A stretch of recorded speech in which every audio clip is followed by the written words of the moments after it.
안녕하십니까? 예, 화요기도에 오신 모든 성도님들을 진심으로 환영합니다. 날씨가 많이 덥기도 하고 저녁이 되면 또 추워지기도 합니다. 목이 살짝 칼칼해져서 급하게 따뜻한 물을 여러 번 마시니까 그 목이 이제 조금 풀리는 게 느껴지는데요. 우리 성도님들께서도 이 환절기 기간에 건강 유의하셔서 언제나 하나님 안에서 능력을 얻고 또 힘을 얻으시는 시간이 되기를 간절히 바랍니다. 오늘 저는 그리스도인은 무엇을 위해 기도해야 하는가라고 하는 제목으로 함께 말씀을 살펴보도록 하겠습니다. 아, 목사님 그 화면을 4번으로 좀 맞춰주시면 감사하겠습니다. 그리스도인은 무엇을 위해 기도해야 하는가라는 제목으로 빌립보서 1장 9절로 11절의 말씀을 함께 살펴보도록 하겠습니다. 먼저 말씀을 봉독하겠습니다. 내가 기도하노라 너희 사랑을 지식과 모든 총명으로 점점 더 풍성하게 하사 너희로 지극히 선한 것을 분별하며 또 진실하여 허물 없이 그리스도의 날까지 이르고 예수 그리스도로 말미암아 의의 열매가 가득하여 하나님의 영광과 찬송이 되게 하시기를 구하노라. 다시 한번 봉독하겠습니다. 내가 기도하노라 너희 사랑을 지식과 모든 총명으로 점점 더 풍성하게 하사 너희로 지극히 선한 것을 분별하며 또 진실하여 허물 없이 그리스도의 날까지 이르고 예수 그리스도로 말미암아 의의 열매가 가득하여 하나님의 영광과 찬송이 되게 하시기를 구하노라. 아멘. 사도 바울이 빌립보 교회에 보내는 편지의 가장 앞부분에 그 빌립보 교회를 위하여서 그 마음을 담아 또 무엇을 기도하고 있는지 또 무엇을 위해 기도해야 하는지 기록하고 있는 말씀입니다. 오늘 빌립보서 1장 9절로 11절의 말씀을 통하여 그리스도인은 무엇을 기도해야 되는지 생각해 보려고 합니다. 우리는 살아가면서 기도를 참 많이 하고 살아갑니다. 그런데 그 기도에 무엇을 기도해야 하는지 모르는 사람이 참으로 많이 있습니다. 나의 필요한 것, 내 가족의 건강과 또 내 주변에 있는 사람들의 모든 것들, 그러한 것들을 위해 기도하고 또 하나님의 나라와 하나님의 영광을 위해서도 기도합니다. 그러나 그 모든 것들을 우리가 생각이 나는 대로 기도할 때가 많이 있고 아니면 기도 제목을 가지고 기도하지만 한계가 있음을 느낄 때가 많이 있습니다. 그렇기 때문에 사도 바울은 빌립보 교회에게 그 편지를 보내면서 하나님을 믿는 그리스도인은 무엇을 위해 기도해야 하는지 지침을 통하여 가르쳐 주고 있는 말씀을 우리가 접하게 됩니다. 알브레이트 뒤러라고 하는 유명한 미술가는 기도하는 손이라는 그의 삶의 가장 유명한 작품을 그리게 되는데요. 이에 대한 일화가 있습니다. 유명한 화가가 되는 것이 꿈이었던 이 뒤러는 그림 공부를 위해서 고향을 떠나 화가의 꿈을 가진 한 청년을 만나서 집을 함께 구하고 그곳에서 하숙을 하게 됩니다. 그런데 두 사람은 서로 마음도 맞고 꿈도 같아서 절친한 그림 동무가 되었는데 둘 다 너무나 가난했어요. 그래서 그들은 돈벌이를 하면서 그림을 배워야 했는데 이게 만족스럽지가 않은 것입니다. 계속해서 그림만 그리고 싶은데 그림만 그리려고 하다 보니까 아직은 자신의 그림을 사줄 사람도 없고 밥은 먹어야 하고 그 그림을 그리는 재료들은 필요한데 너무나 제약이 많았습니다. 그러자 뒤러의 친구는 이렇게 말했습니다. 자네가 먼저 그림을 배우게 내가 먼저 돈을 벌어서 자네가 그림을 다 배울 때까지 내가 그 뒤를 받쳐주겠네. 그리고 자네가 이제 그림으로 돈을 벌게 되면 그때는 나를 위해서 좀 도와주게나. 친구의 간곡한 권유에 못 이겨 뒤로는 그림 공부에만 전념하게 되었습니다. 그 친구는 하루하루 고생을 해가면서 돈을 벌어서 딜러의 학비를 대고 생활비를 대고 딜러에게 필요한 모든 비용을 지불하였습니다. 세월이 흘러서 드디어 딜러의 그림이 팔리기 시작하였고, 딜러는 너무나 기쁜 나머지 자신의 친구를 바로 찾아가, 이제 내가 자네를 뒷바라지 해줄 테니 자네는 이제 그림 그리는 데만 전념하게 라고 이야기를 했습니다. 그 친구는 너무나 기쁜 마음으로 그 딜러에게 웃어주며, 하지만 안타까운 마음을 담아 이렇게 이야기합니다. 내 손은 이미 너무 거칠어지고 뼈가 굳어서 더 이상 그림을 그릴 수 없다네. 나는 자네가 계속해서 그림을 그릴 수 있는 것만으로도 진심으로 축하하고 너무나 기쁘니, 이제 우리가 이 그림의 꿈을 자네가 계속해서 이루어 주길 바라네라고 이야기를 하였습니다. 어느 날 딜러는 그 친구가 기도하는 모습을 보게 되었습니다. 근데 그 기도의 내용을 옆에서 듣게 되었는데, 그 기도의 내용이 원망의 기도가 아닌 감사의 기도를 드리고 있는 것을 보게 됩니다. 그리고 그 모습에 감명을 받아 그 친구의 기도하는 손을 그리기로 마음을 먹었고, 딜러는 이렇게 이야기합니다. 기도하는 손이 가장 깨끗한 손이요, 가장 위대한 손이요, 기도하는 자리가 가장 큰 자리요, 가장 높은 자리요. 이렇게 친구에 대한 사랑과 고마운 마음을 담아 그린 것이 세계적으로도 그 유명한 독일의 화가 알브레이트 듀러의 기도하는 손이라는 작품이 만들어지게 되었습니다.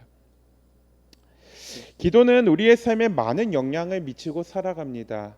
지금 내가 이 자리에 서 있는 것은 누군가 나를 위해 기도하고 있음을 우리는 부정할 수 없습니다.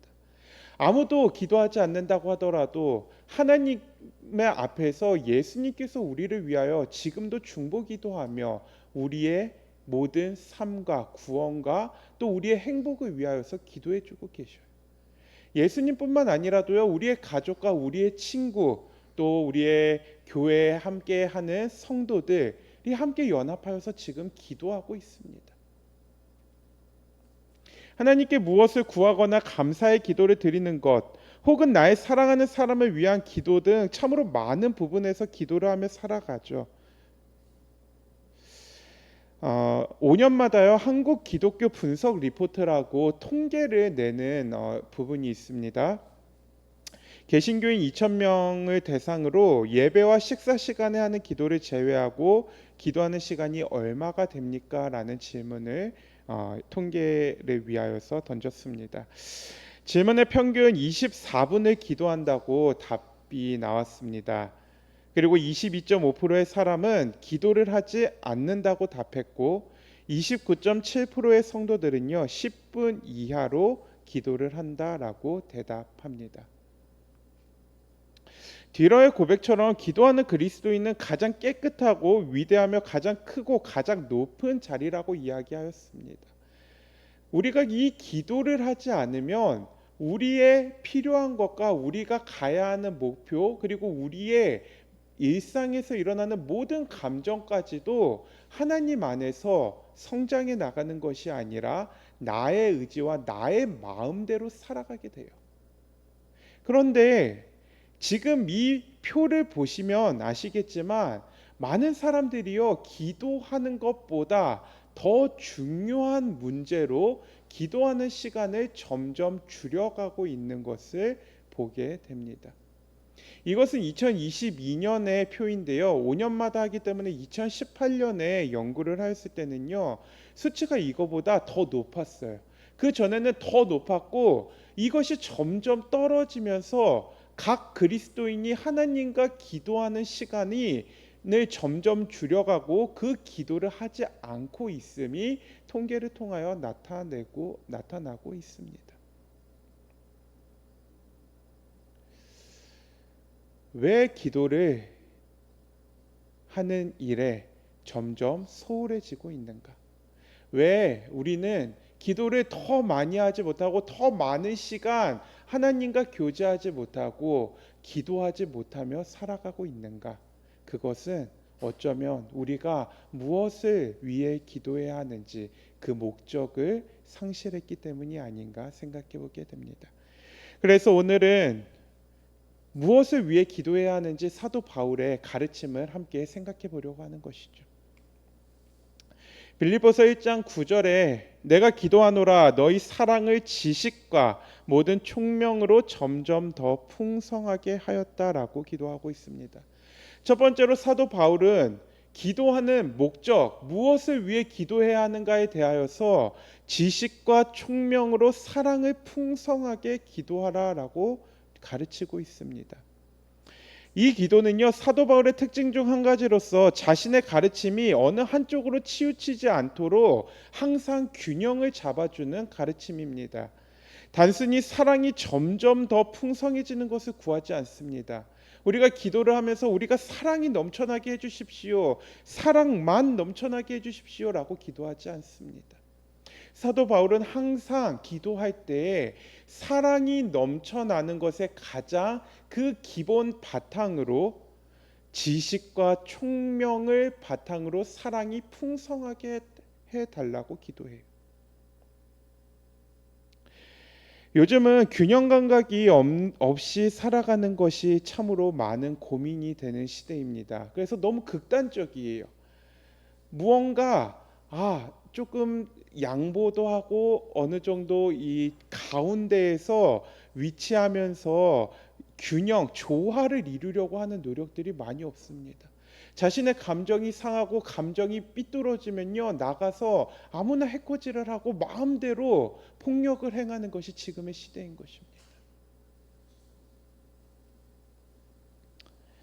현대 철학은 오늘날 인간의 전적인 문제는 너무 많이 알고 생각하고 추론하는 것이라고 말합니다. 이는 성경과 반대의 주장이에요. 성경은 지식과 모든 총명으로 인해 사랑이 더 풍성하게 되기를 기도한다고 이야기했는데, 이 현대 철학은요, 사랑이 아니라 지식은요, 그 문제들을 해결하여 주는 요소가 아니라 문제들을 발생시키는 요소라고 이야기를 하고 있어요. 그런데 성경에서는요, 지식과 총명이 더하여지면 사랑이 풍성해진다고 설명하고 있는데, 우리가 잘 알고 있다시피 사랑이라고 하는 감정은요, 너무나 많은 문제들을 해결해 주는 감정입니다. 내가 속상하더라도 사랑하기 때문에 그 사람의 허물을 덮어주고 그 사람을 용서하고 그 사람을 위로해 줄 수 있는 것, 이것은 문제가 발생하는 것을 막아주는 아주 중요한 요소가 되는 것이죠. 그러므로 성경은요, 지식과 총명이 문제를 해결해 준다 이야기를 하고 있고, 현대 철학은요, 인간이 지식을 쌓으면 쌓을수록 문제가 발생한다 이야기를 하고 있습니다. 서로의 주장이 다른 것이에요. 왜 이렇게 주장이 다를까 생각해 보게 됩니다. 본문의 말씀 지식이라고 하는 단어는요, 헬라어로요 에피그노시스라고 하는 단어를 사용하고 있는데요, 이 에피그노시스라고 하는 단어는 명확한 지식, 지혜라고 하는 의미를 가지고 있습니다. 단순히 사물을 알고 인지하는 것에서 멈추는 것이 아니라 명확한 것을 아는 지식이라고 이야기를 해요. 그런데 여기에서 명확한 것을 아는 것이 무엇인지 우리가 공부를 하면요, 왜 기독교 그리고 성경에서는 지식을 아는 것이 사랑을 아는 것이고 문제를 해결하는 요소가 되는 것인지를 풀어내는 열쇠가 됩니다. 많은 사람들이 지식을 쌓아갈 때요, 그 지식에 있어서요, 객관적인 지식들도 많이 쌓아가지만 그 객관적인 지식 안에요, 주관적인 자신의 견해, 자신의 입장, 자신의 경험이 참으로 많이 들어가고 있다는 것을 우리가 보게 됩니다. 예를 들어서요, 한 공장이 있습니다. 그 공장에서요, 기계가 돌아가다가 기계가 고장이 나게 되었습니다. 그러면 이 공장을 실제적으로 운영하는 공장장은요, 당장에 이 기계로 인해서 일어나는 손실을 메꾸기 위해서 어떤 결정을 하게 될 것이냐면 기계를 빨리 고쳐야겠다라고 생각을 하게 되겠죠. 그런데 공장에서 직접 일을 하는 사람이 아니라 무언가 다른 회계적이나 아니면 이런 재무 쪽에서 회사의 전체적인 부분을 보면서 하는 사람은 물론 기계를 바로 고치는 것을 이야기할 수도 있겠지만 이렇게 이야기를 할 수가 있습니다. 아닙니다. 기계를 고치는 것이 아니라 그 기계를 차라리 바꾸고 다른 사업을 해봅시다. 이렇게 이야기를 할 수도 있어요. 이것이 뭐 그냥 제가 말씀을 준비하면서 가장 명확하게 나타나는 하나의 예라서 그냥 설명을 드리지만요. 이 두 사람이요 서로 다른 잘못된 지식을 이야기하는 것이 아니에요. 둘 다 손실을 메꾸기 위한 올바른 지식이라는 것이죠.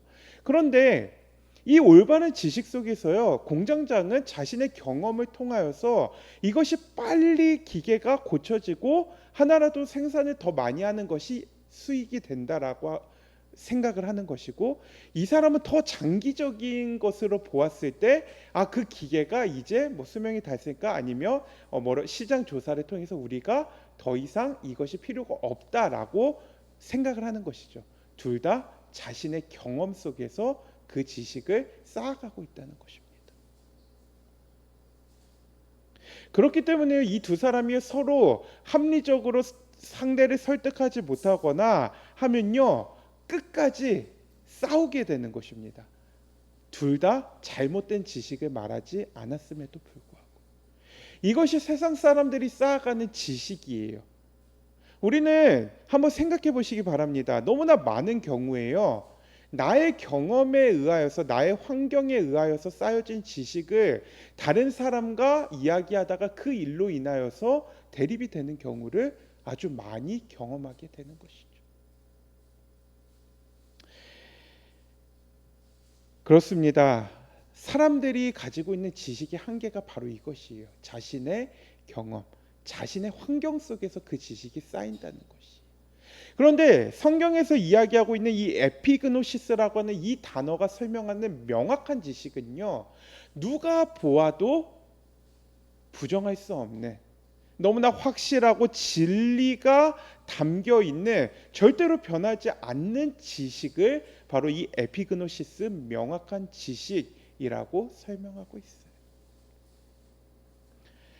로마서 1장 28절에는요, 또한 저희가 마음에 하나님 두기를 싫어하며 하나님께서 저희를 그 상실한 마음대로 내어 버려 두사 합당치 못한 일을 하게 하셨다라고 성경은 기록하고 있습니다. 근데 여기 빨간 글씨로 하이라이트 되어 있는 마음에 하나님 두기를 싫어하며라고 하는 이 단어가요, 에피그노시스라고 하는 단어를 사용하고 있습니다. 명확한 지식이에요. 즉 하나님을 마음에 두기 싫어하는 행동이요, 에피그노시스를 거절하는 행동이다라고 성경은 이야기합니다. 다시 돌려서 말하면요, 하나님을 알아가고 하나님을 마음에 두는 행동이 명확한 지식을 쌓는 방법이라고 성경은 이야기하고 있는 것입니다.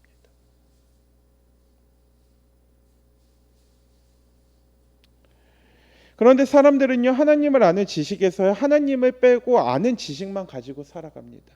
나에게 도움이 되는 지식, 내가 필요한 지식, 나의 경험에서 얻는 지식, 그리고 그렇게 지식을 쌓다 보니 지식이 더할수록요, 축복이 되는 것이 아니라 문제가 되는 것이.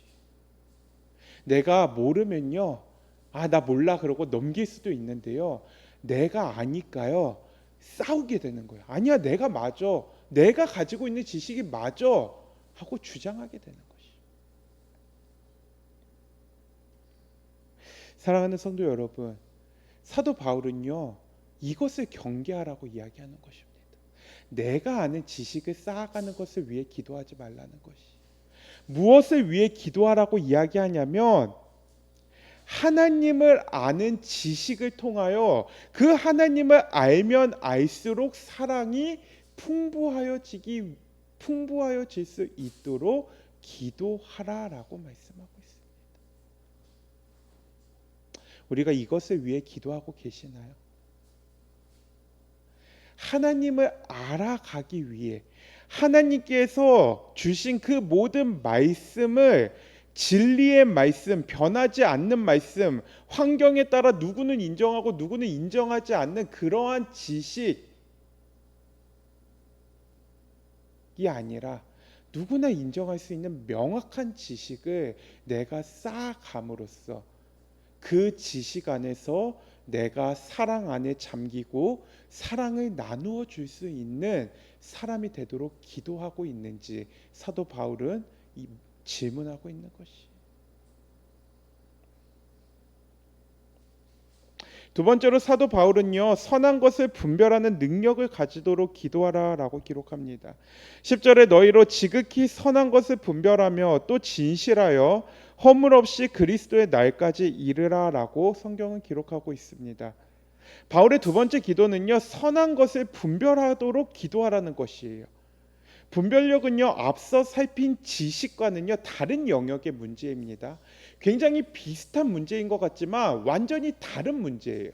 하나님을 알아가는 지식은요, 물론 체험적으로 하나님을 알아가고 하나님을 깨닫는 것이지만, 그러나 변하지 않는 하나님의 진리의 말씀을 알아가는 것이라면, 이 분별력이라고 하는 것은요, 어쩌면 나의 경험을 통하여서 선택의 문제가 포함이 되어 있습니다. 그런데 나의 경험에 의한 선택의 문제에 있어서도요, 내가 그 문제를 선택하여서 분별하는 것이지만 그 분별하는데 원칙이 있다라고 설명하고 있는 것이죠. 오늘 좀 원어를 세 개의 단어를 찾아보게 되는데요. 디아페로라고 하는 단어가 있습니다. 이 단어는요, 뛰어나다, 최선의 것이라고 하는 단어입니다. 이것이 앞에 성경절에서 선한 것이라고 하는 단어예요. 또 분별하다라고 하는 단어는요, 도키마조라고 하는 단어를 사용하고 있는데, 이 단어는요, 시험하다, 시험을 증명하다라고 하는 뜻을 갖고 있습니다. 이 단어들을 기억하실 필요는 없습니다. 이 다음의 것을 설명드리기 위해서 헬라어를 가지고 왔는데요. 따라서 이 본절을 다시 한번 풀어서 설명하면요, 중요한 것을 시험하여 분별하는 것이 무엇이냐면, 우리가 앞에서 이렇게 살펴보고 있는 선한 것을 분별하는 능력이에요. 사도 바울은요, 중요한 것을 시험하라라고 기록하고 있습니다. 또는 시험하라라기보다는 시험을 받게 될 것이다, 시험을 받기를 위하여 기도하라라고 말하고 있어요. 이 구절은요, 하나님께서 주시는 시험에 감사함으로 임하라는 해석이 가능하여집니다. 중요한 것을 시험하여서 분별하도록 구하는 것을 인간이 잘 알지 못하기에 하나님께서 시험을 주실 때에 그 중요한 것을 구별할 수 있는 분별력을 얻는 기회로서 받아들이라고 이야기하는 것이. 저는 대학교 때요, 그 상담을 부전공을 하면서요, 가장 관심 있게 들었던 이제 분야 쪽이 뭐냐면 가정 상담 쪽이었습니다. 왜냐하면 그때 저는 나중에 이제 자식을 낳으면 좀 잘 키우고 싶었거든요. 그래서 부모 교육, 자녀 교육 이거를 누군가를 상담해 줘야겠다라는 생각보다는 내가 이걸 잘 적용해 가지고 나의 가족에게 적용해야지라는 생각으로 열심히 들었습니다. 그런데요, 그때 이론적으로 공부를 할 때는요, 와, 내가 이제 나중에 이런 일이 있을 때는 이렇게 하면 되겠구나, 막 이러면서 엄청나게 열심히 정리하면서 들었거든요. 근데 혹시 저와 비슷한 경험이 있으신 분이 계실지 모르겠습니다. 실상은요, 달라요. 헷갈립니다. 똑같이 교수님이 말씀해 주셨던 그 똑같은 상황이 나왔는데요, 내가 이렇게 하는 게 맞나? 이렇게 하는 게 맞나? 옛날에 이미 배웠고 이렇게 하라라고 배웠음에도 불구하고요, 내 마음속에서 그것이요, 계속해서 갈등이 되고 망설이게 돼요. 이것이 우리의 삶에서 계속해서 일어나는 문제입니다. 저는 이제 새로운 것을 먹어보는 것을 좋아하거든요. 그래서 어디를 가면 이제 새로운 것을 먹는데요. 이제 저희 아내가 저에게 이런 이야기를 한 번씩 합니다. 그 새로운 거 먹고서 맨날 후회하지 말고 그냥 익숙한 거 먹으라고 이렇게 이야기를 합니다. 그 새로운 것을 먹어보는 것도요, 내가 그것을 다시 먹을 것인지 먹지 않을 것인지를 확실히 판단하는 근거가 되는 경험이라고 이야기하는 거죠. 인간이 가지고 있는 한계 중에 하나는요, 내가 그 문제에 직면하고 그것을 고민하고 그것에 대하여서 정말 온 힘을 다하여 고민하고 선택해 보지 않으면요, 우리는 분별력을 가질 수가 없습니다. 그렇기 때문에 나의 경험을 통하여서 어떤 문제를 선택하는 분별력을 가지게 된다고 설명을 한 것인데, 그런데 그 시험을 받게 될 때에요, 하나님께서는, 그리고 사도 바울은요, 말씀을 통하여 우리에게 무엇이라고 말씀을 하시는 거냐면, 하나님께서 주시는 시험을 받으라. 내가 아무런 대책 없이 그냥 막 살다가 아무런 준비 없이 그것이 선한 하나님의 나의 분별력을 키워주기 위한 시험인지, 아니면 나를 정말 절망의 구렁텅이까지 끌어내리는 시험인지 구분도 못하고 받아들이지 말고요, 하나님께서 나에게 시험을 주실 때 기쁘게 그 시험을 받을 수 있도록 오히려 하나님께 시험을 달라고 기도하라는 것입니다. 그러면 우리가 이제 조금 생각이 바뀌게 되는 것입니다. 저도 이제 말씀을 준비하면서 묵상하면서 오늘 아침에 이제 학교에 와서 예배를 드리고 저 혼자만의 개인의 기도의 시간을 가지는데요, 한번 생각해 봤어요. 내 기도는 이 선한 것을 분별할 수 있는 시험을 달라고 기도하는가? 그런데요, 한번 살펴보고 보니까요, 제 기도의 95%가 어떤 기도예요? 하나님, 저 좀 잘 되게 해주세요. 편안하게 해주세요. 아프지 않게 해주세요. 우리 선생님도 아프지 않게 해주세요. 우리 전도에 잘 되게 해주세요. 우리 하연이 건강하게 해주세요. 우리 성도님들 행복하게 해주세요. 저의 기도가 너무 믿음이 없는 기도인가요? 성도님들의 기도도 아마 이러한 기도가 더 많지 않을까 생각이 듭니다. 근데요, 이러한 기도만 하지 말라는 것이, 하나님께 기도할 때요, 하나님, 제가 오늘을 살아가는 데 있어서 제가 선한 것을 분별할 수 있는 능력을 얻을 수 있도록 하나님께서 저의 삶에 합당한 시험을 허락하시고, 그리고 그 선한 것을 분별해야 할 때 제가 망설이지 않고 선한 것을 선택할 수 있도록 하나님, 저를 오늘 인도하여 주십시오라고 기도하라는 것입니다.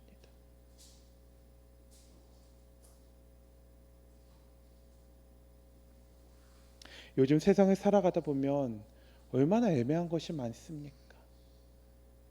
너무나 애매한 것이 많이 있습니다. 아주 사소한 것부터요, 정말 중대한 문제까지요, 정말로 애매한, 내가 이것이 진짜 옳은 것인지 그른 것인지 판단할 수 없는 문제가 너무나 많이 있어요. 그 모든 문제도 우리가 닥칠 때마다 언제 하나님께 기도하고 하나님의 응답이 올 때까지 언제 기다리겠습니까? 하나님께서는 그 문제를 모두 이미 알고 계시고 우리가 어떠한 상황에 처하게 될지 아시는데, 먼저 우리가 그 분별력을 키울 수 있도록 하나님 안에서 시험을 받고 있으면요, 도리어 그 분별해야 하는 순간이 왔을 때요, 우리는 고민이 없게 되는 것입니다. 단호하게 하나님께서 우리에게 주신 분별력을 통하여서 흔들리지 않고 하나님의 말씀, 하나님의 뜻, 하나님께서 하라고 하신 것을 선택하며 살아갈 수 있게 된다고 오늘 하나님께서 우리에게 말씀하고 계시는 것이, 그것이요, 하나님께서 나에게 주시는 시험을 통하여서요, 나중에 큰 위험을 만들지 않는, 오히려 하나님께서 주시는 작은 시험들 속에서, 보호하시는 시험들 속에서 안전하게 쭉 갈 수 있는 방법이라고 사도 바울은 가르치고 있는 것이, 그러니 빌립보 교인들에게요, 시험을 감사하면서 즐겨 받으라고 이야기하고 있는 것입니다. 사랑하는 성도 여러분, 선한 것을 분별하는 능력, 즉 하나님께서 우리를 위해 준비하신 그 시험을 기쁘게 받을 수 있도록 기도하시는 우리 성도들이 되기를 간절히 바라겠습니다. 성경 야고보서 1장 2절로 4절의 말씀에요. 시험에 관련하여 이야기가 또 나옵니다. 내 형제들아 너희가 여러 가지 시험을 만나거든 온전히 기쁘게 여기라.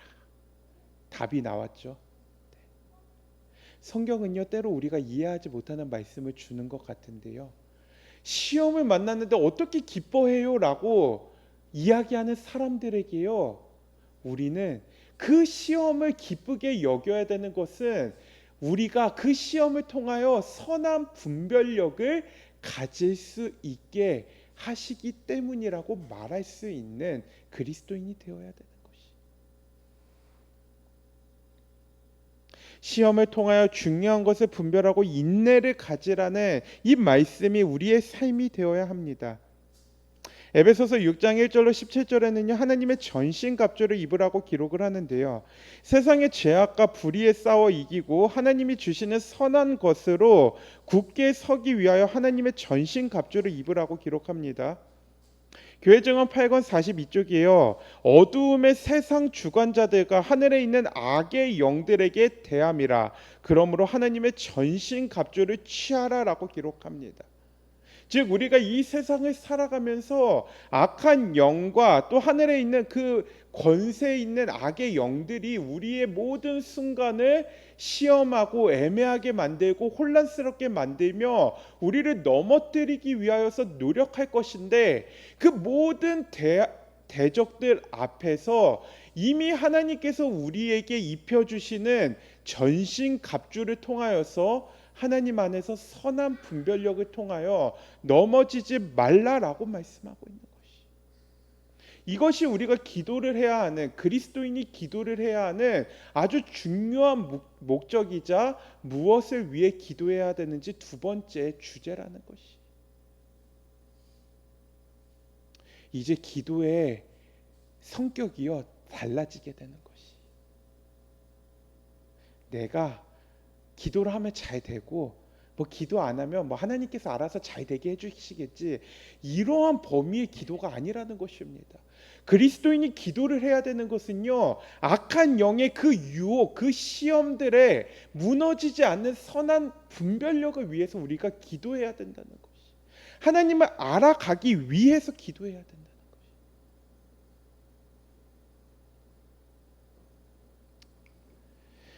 세 번째로 사도 바울은 예수로 의의 열매가 가득하기를 기도하라라고 말씀합니다. 11절에 예수 그리스도로 말미암아 의의 열매가 가득하여 하나님의 영광과 찬송이 되게 하시기를 구하노라라고 기록하고 있습니다. 모든 나무에는요 목적과 쓰임이 있습니다. 제 아는 동생 청년의 부모님이요 이 정원수를 키우는 일을 하십니다. 그런데 제가 이제 저희 청년으로 있을 때, 제가 그 교회 전도사로 있을 때 한번 그 농장을 방문을 하게 되었습니다. 갔는데 와, 나무들이요 정말 멋있게 이렇게 키우고요. 그 나무를 키우기 위해서 계속해서 그 전정이라고 하나요, 가위질을 하고 예쁘게 다듬고 올바로 클 수 있도록 지지대를 세우고 합니다.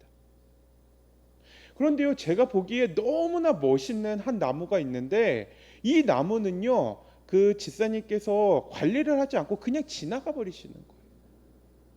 그래서 제가 궁금해서 질문을 했습니다. 아니 왜 이 나무는 여기 뭐 이렇게 뾰족뾰족 튀어나온 것도 있고 한데 왜 관리를 안 하십니까? 그러니까 이 집사님께서요 저한테요 그 나무는 이제 갖다가 잘라가지고 갖다 버릴 나무라고 이야기하는 거예요. 왜 그런가 했더니 비가 오는 동안요 비가 와가지고 이렇게 나와서 제대로 살피지 못하는 동안 이 나무가 이렇게 관상용으로는 이렇게 오른쪽으로 타고 올라가야 되는데 이게 오른쪽으로 타고 올라가지 못하고 이렇게 쭉 그냥 뻗어버린 거예요. 성장 속도가 갑자기 빨라져가지고. 그래서 이 나무는 더 이상 관상용으로 아무 쓸모가 없다는 것이. 차라리 그 나무를 파내서 그냥 갖다 버리고 그 자리에 새로운 나무를 심어서 새로 키우는 것이 훨씬 낫다라고 이야기하는 것입니다. 반대로 열매를 맺어야 되는 나무가 있습니다. 이 열매나무는요 아무리 멋있게 잘 자라는 거 상관이 없어요. 오히려 이 열매 나무가 그 자리에서 파져서 버림을 당하는 이유는요, 그 열매가 열매를 맺지 못하기 때문에 파지게 될 것이. 그런 것처럼요, 예수님께서요 우리에게 말씀하시는 것은요, 우리가 그리스도인으로 살아가면서 예수 그리스도의 열매를 맺지 못하면 우리는 아무런 쓸모가 없다라고 말씀하고 계십니다. 그렇기 때문에 사도 바울은요, 예수로 의의 열매가 가득하기를 기도하라고 우리에게 말씀하고 있어요. 성경 주석에서는요, 의의 열매에 대해서 이렇게 기록하고 있습니다. 품성을 시험하는 예수의 표준은 그의 열매로 그들을 알지니 이다. 하나님은 단순히 흠이 없는 것 이상을 기대한다. 그는 적극적인 열매 맺음을 기대한다. 의란 단순히 죄의 부재가 아니라 신자들의 생애에 그리스도의 의로운 품성이 존재하는 것이다. 바울이 위하여 기도해 오고 있는 바 그들의 경험에서 이전 단계들은 빌립보 신자들로 하여금 참된 그리스도의 행동을 나타내도록 이끌 것이다. 그들은 이 열매들로 채워져야 할 것이었다. 가지 하나에만 여기저기 달리는 것이 아니라 우리의 모든 가지에 선한 열매가 가득 달려야 한다. 아멘. 하나님께서 그리스도인에게 바라시는 것은요, 세상에서 단순히 죄를 짓지 않고 다른 사람보다 더 높은 도덕성, 좀 더 깨끗하게 살아가는 것에서 그치기를 바라고 계시는 것이 아니에요. 우리의 삶에서 예수 그리스도의 품성이 존재하도록 우리가 끊임없이 노력하고 하나님께 의지하고 하나님께 매달리며 기도하기를 하나님께서는 우리에게 요구하고 계십니다. 그러면서 한 가지 더 말한 것이 무엇이냐면, 그 모든 일이 이루어지기 위하여 가장 기본적인 조건으로요, 예수 그리스도로 말미암아 그 모든 일이 이루어지도록 기도하라라고 말씀하고 있어요. 열매를 맺기는 맺어야 하는데 그 열매를 맺는 동기가 바로 예수 그리스도로 말미암는다는 것입니다. 의의 열매를 맺는 것은 개인의 노력이나 의지로 이루어낼 수 있는 것이 없어요. 오직 하나님께서, 성령 하나님께서 그 모든 것을 주관하시고 우리의 봉사와 우리의 헌신을 통하여서 예수님께서 그 사람의 마음을 통하여 열매를 맺으시는 것입니다. 이것이 우리가 다른 영혼들을 수확해가는 과정인 것과 같이요, 우리의 마음속, 우리의 삶에서 맺어지는 열매 또한요, 내가 노력하고 내가 무언가 이 열매가 나타나도록 조치를 한다고 해서 열매가 맺어지는 것이 아니라고 이야기하는 것입니다. 오직 예수님께서 나의 삶에 생명의 능력을 부어주시고 성령께서 나의 삶을 주관하시고 인도하심으로써 나의 모든 삶에서 열매가 자연스럽게 맺어질 수 있도록 기도할 때 하나님께서는 우리에게 풍성한 열매가 맺어질 수 있다고 약속하여 주고 계시는 것입니다. 사랑하는 성도 여러분, 그리스도인으로 산다면요, 열매가 가득 맺는 삶을 한번 살아봐야 되지 않겠습니까? 우리가 눈으로 볼 수는 없지만요, 우리가 함께 이렇게 있는데 누구는 막 열매가 이렇게 가득하여서 가지가 휘어져서 부러질 것 같은데 내 가지에는 열매가 한두 개만 맺혀 있으면요, 너무 창피하다기보다 슬프잖아요. 내가 예수님 믿고 나도 예수님처럼 살아가려고 결심하고 똑같이 그 마음, 봉사의 마음, 헌신의 마음, 겸손의 마음, 모든 마음 담아서 예수님을 따라가는데 나의 삶에는 열매가 맺히지 않으면요, 너무나 안타깝잖아요. 그러니까 이제 내가 나의 삶에 어떤 열매를 맺기 위해 노력하기보다요, 하나님께서 나의 모든 삶 속에 열매를 맺어 주시는 생명을 주시도록요, 기도하시는 우리 모든 성도들이 되기를 간절히 바라겠습니다.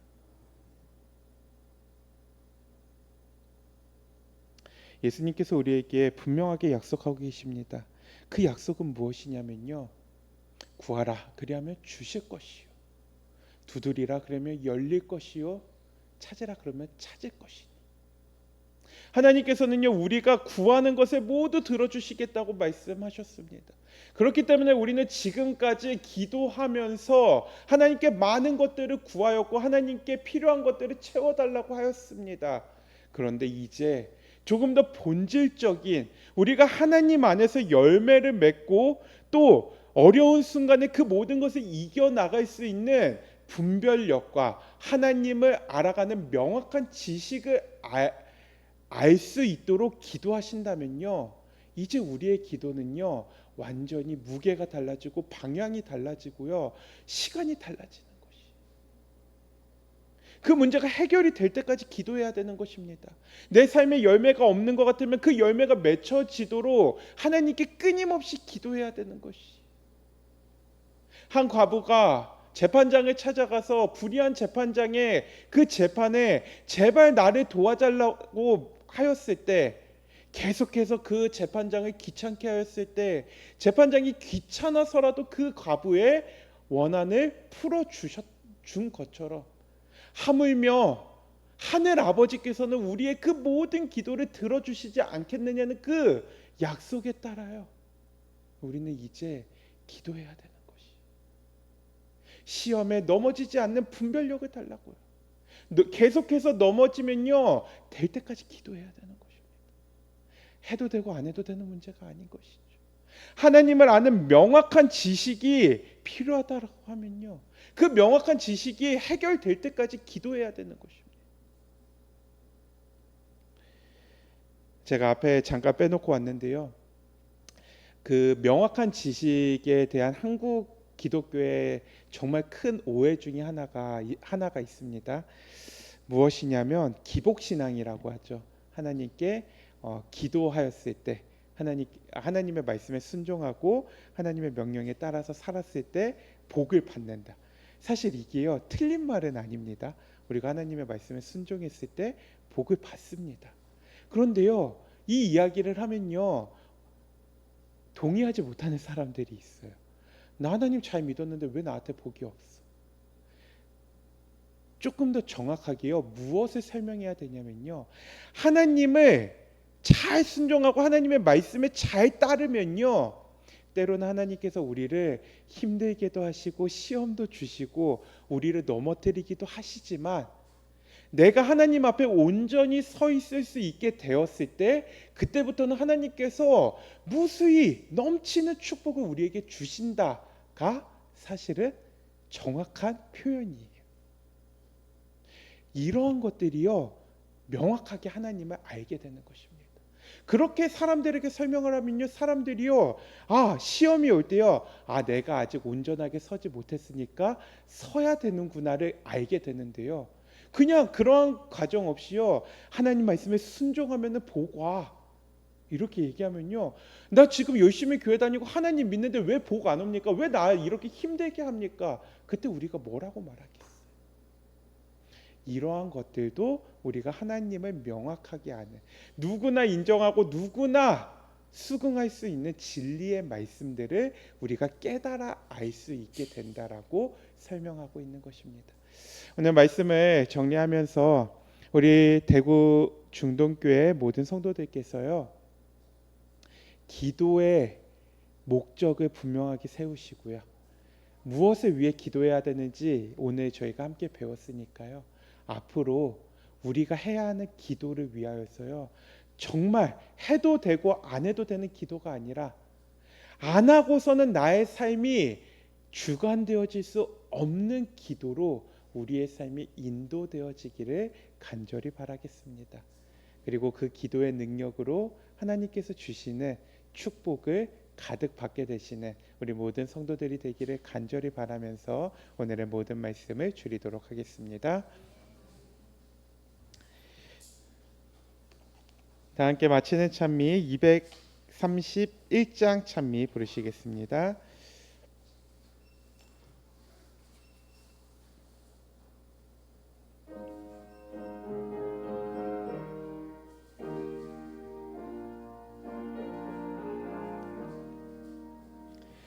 주의 무릎 아래 앉아 선한 말씀 들으니 즐겁고도 귀한 곳에 매일 가고 싶으다. 주의 무릎 아래 앉아 지는 일을 살피니 예수님의 크신 사랑 나의 맘을 붙드네. 주의 무릎 아래 앉아 죄와 슬픔 버리고 육신 축복 더욱 받아 편히 쉬게 되었네. 주의 무릎 아래 앉아 울고 기도드리며 주의 풍성하심에서 매일 안위 받겠네. 무릎 꿇어 기다리니 주여 복을 주시고 사랑하는 주님 얼굴 뵙게 하여 주의 맘과 거룩하심 내게 채워주셔서 주와 친히 교통함을 증거하게 하소서. 사랑이 많으신 하나님 아버지, 우리가 하나님을 더 많이 알아갈 수 있도록 인도하여 주시옵소서. 그저 나의 경험에서 예수님을 알아가는 것이 아닌 누구도 부정할 수 없는 하나님의 그 본성 자체에 명확하게 계시되어 있는 하나님에 대한 지식을 우리가 알아갈 수 있도록 능력 더하여 주시옵소서. 또한 기도하옵기는 선한 분별력을 가질 수 있도록 인도하여 주시옵소서.